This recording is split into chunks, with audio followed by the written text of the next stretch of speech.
I suppose, to an extent, Norman was using a figure of speech. But in all honesty, when we heard a car exploded in Bitnija, we all thought the same thing. We all were shocked, but none of us were surprised. But with the work that Carlo and his colleagues have been doing lately, and I saw a speech of yours a couple of days ago when you wrote about it,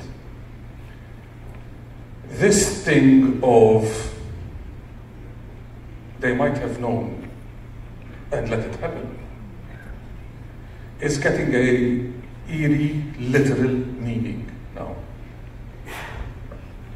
When you know that, or at least that that is possible, you who used to be the Shadow Minister for Justice, so was interested in that, you practice the legal profession, you are and represent the lawyer for the family of Daphne Caruana Galizia. Do you have hope in justice in Malta? And the answer is yes, because the hope comes from the fiducia, from the trust that in the end we shall overcome. We have to prevail because we were brought up, and let's believe it, sewa jirbaħ żgur. Yes, we shall overcome, but that does not mean that for righteousness to prevail, one will not have to suffer sometimes in silence. It's like basically gold. In order to purify it, it has to go through fire, and it becomes purer and stronger. Same thing with us. Yes, I am sure, and that confidence in me increases day by day, seeing more people being more resolute in fighting and outing this injustice and this organized, institutionalized corruption we are living.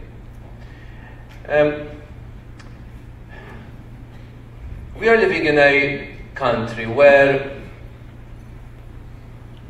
we rebel at the fact that we have a minister netting at least 150,000 euro per month in bribes.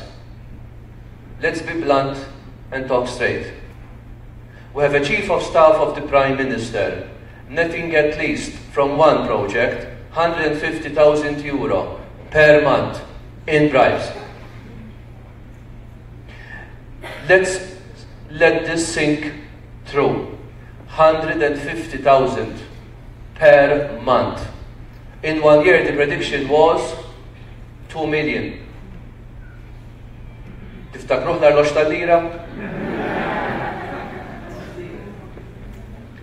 Now, the powers that be, coming to your question, and I spoke in Parliament about this last Tuesday, I think it was, or Wednesday, whenever it was, anyway, this week. Wednesday. The powers that be knew that Daphne Caruana Galizia was going to be eliminated. We have to answer this question, which Daphne posed on the 25th of April of last year. Go to her blog. She asked this question. We need to ask why the Prime Minister is calling an election 1 year in advance. Remember and read her blog. The decision to go to the polls was taken at least in March of last year. Go to her blog. There was no economic reason to go to the polls so early. It was not a question of a scandal coming out. We've had 4 years of weekly scandals, if not daily scandals.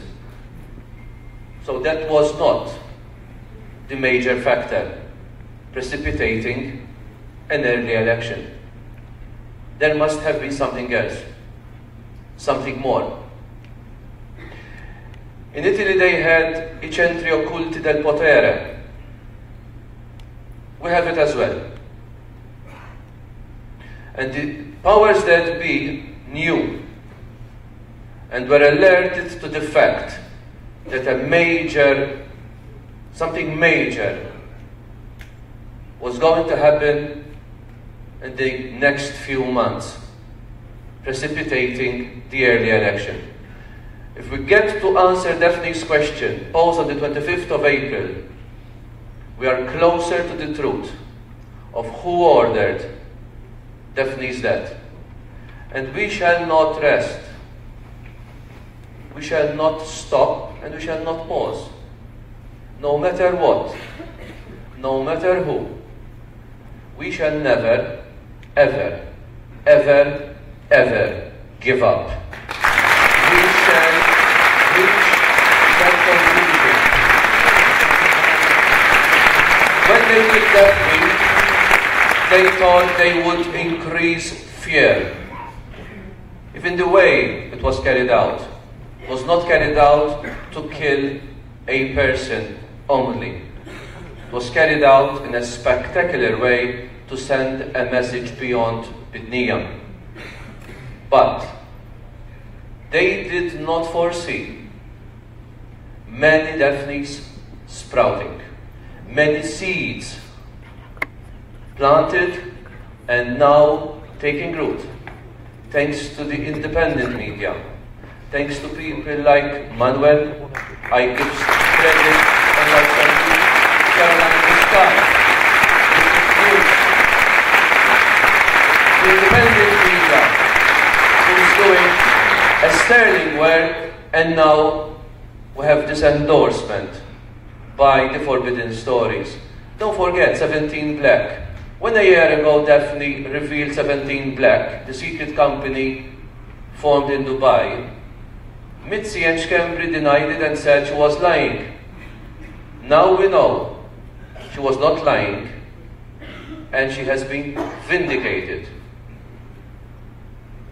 So, my message is, you remember Paolo Borsellino? When I was a student attending lectures in this hall in '92, he was killed in summer.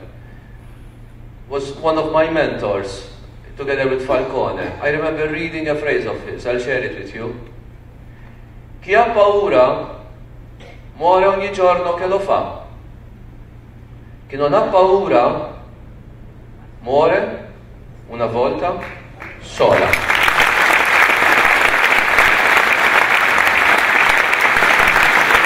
You have to believe that we are on the right side of history.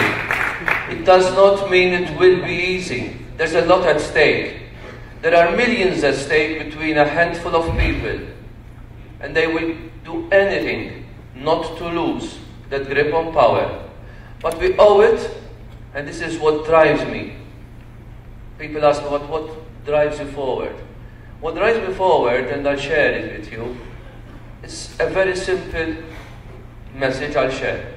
Let's do the ordinary thing, but in an extraordinary way. The sense of duty Daphne had, the sense of dello Stato, the sense of the state that she had. And we owe it to her memory, to her writings, to her work. We owe it to her husband, to her sons, to her family. But two persons, and Manuel was so correct at the beginning, saluting her parents. The first time I saw her parents wasn't easy at all. The evening of the arraignment last December.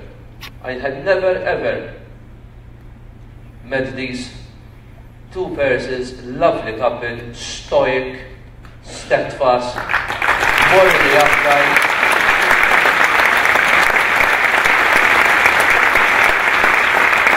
I look up to you. I look up to you. And it's people like them, we owe it to them. And we shall not, and we cannot allow anyone to condition us, to frighten us, to stop us. We are more, not just in quantity, but in quality. We have right on our side. And not Joseph Muscat, no Cristaldo, no Keith Cambry, no Conrad Ritzi, with all your millions, will shut us up. That is the message. We have to get over this hall.